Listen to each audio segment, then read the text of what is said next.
أعوذ بالله من الشيطان الرجيم. بسم الله الرحمن الرحيم. ألف لام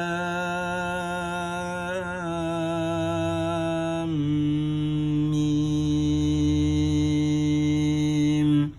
ذلك الكتاب لا ريب فيه هدى للمتقين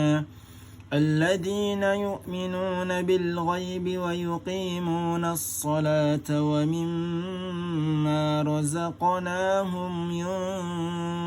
ينفقون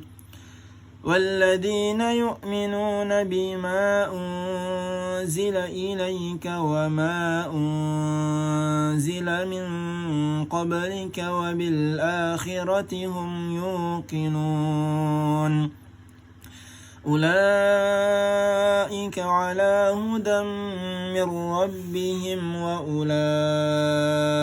هم المفلحون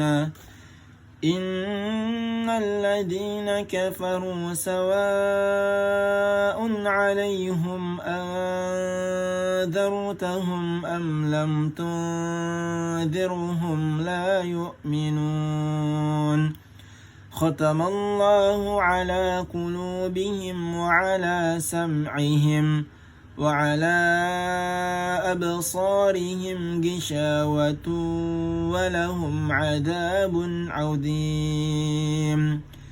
ومن الناس من يقول آمنا بالله وباليوم الآخر وما هم بمؤمنين يخادعون الله والذين آمنوا وما يخدعون إلا أنفسهم وما يشعرون في قلوبهم مرض فزادهم الله مرضا ولهم عذاب أليم بما كانوا يكذبون